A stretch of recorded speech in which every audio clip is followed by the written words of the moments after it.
Cela fait maintenant 2 heures que je suis cette cellule, ou plutôt que je suis poursuivi par cette cellule orageuse, qui a pris naissance en baie du Mont-Saint-Michel pour remonter du côté de Bayeux puis de Caen. Puis je m'arrêterai à quelques kilomètres d'Arromanches-les-Bains pour tenter quelques photographies. Le temps de trouver un petit chemin, je m'arrête, je tente le coup.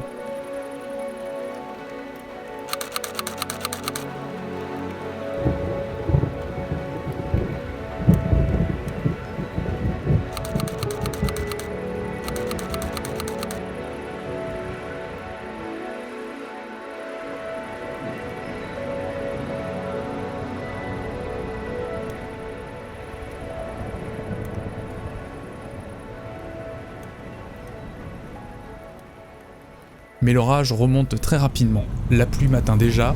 Je repars du côté du bord de mer. Je sais pas qu'est-ce que je suis faire un console sur mer, mais une chose est sûre. Ah, ça c'est génial. Quand hop, direct. Je cherche pas. Oh là là là là là là là. Oh ça zèbre. On la terre.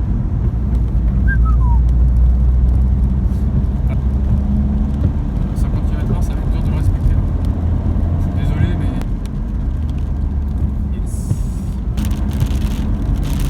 Ce qui va peut-être. Oh là, il est tombé à côté celui-là. Tiens, oh là là, oh là là là là là là. Aïe aïe aïe. Ah bah alors là, celui-là, il est dedans. Hein. C'est exactement ce qu'il me fallait. Il pleut déjà fortement et cela ne me laisse pas beaucoup de marge finalement. Alors je décide de traverser l'orage afin de profiter d'une accalmie à l'arrière de la cellule.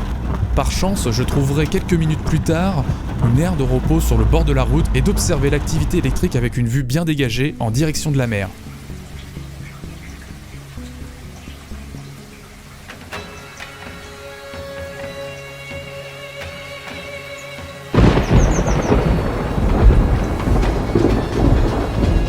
C'est le meilleur moment de cette chasse qui aura finalement duré 4 heures à travers le bocage normand.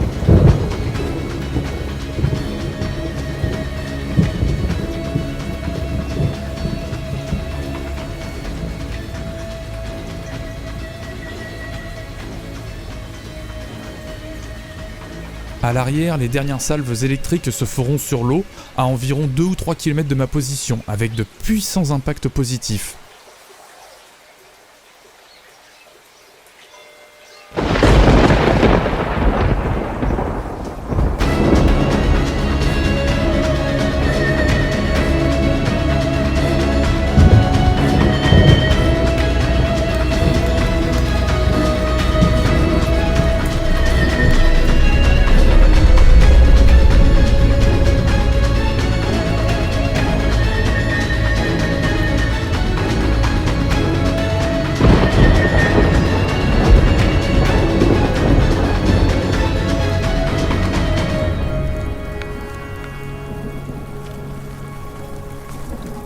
Et puis je retournerai quelques minutes sur la côte afin d'observer ces orages s'évacuer en direction de l'Angleterre.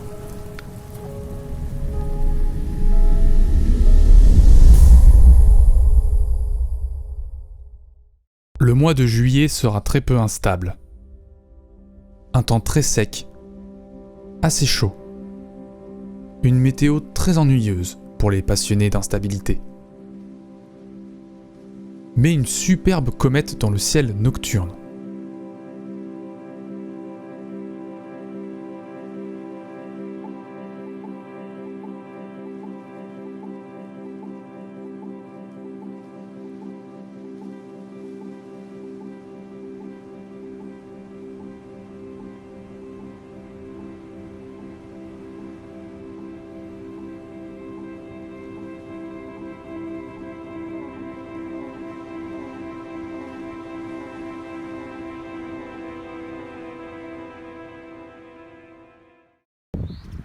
Et puis nous repartirons du côté d'Orléans avec Yann, sans grand succès.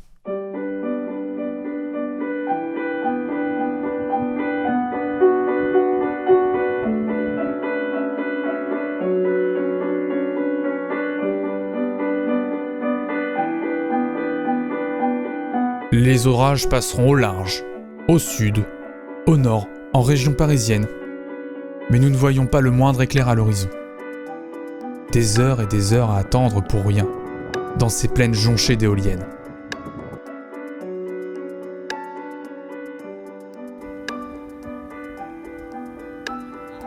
Puis le 31 juillet, après une forte chaleur, quelques orages inattendus remonteront finalement chez nous. Nous nous rejoignons avec Yann du côté de Verneuil-sur-Avre pour nous installer vers Danville. Puis ces orages repartiront rapidement vers Rouen. Néanmoins, nous aurons le temps de capturer quelques éclairs.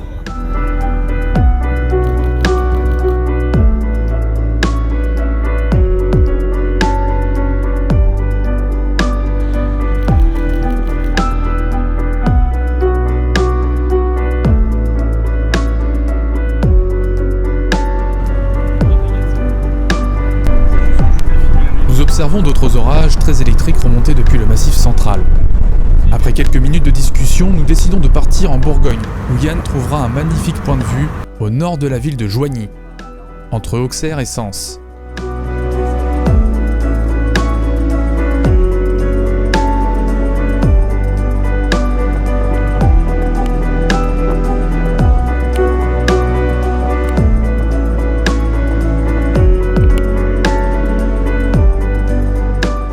Mais les orages, en remontant vers nous, perdront en intensité.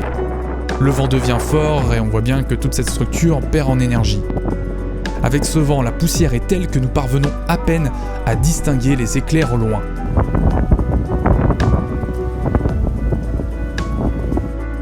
Puis nous terminerons la nuit à observer quelques orages très au loin, à l'arrière de la ville.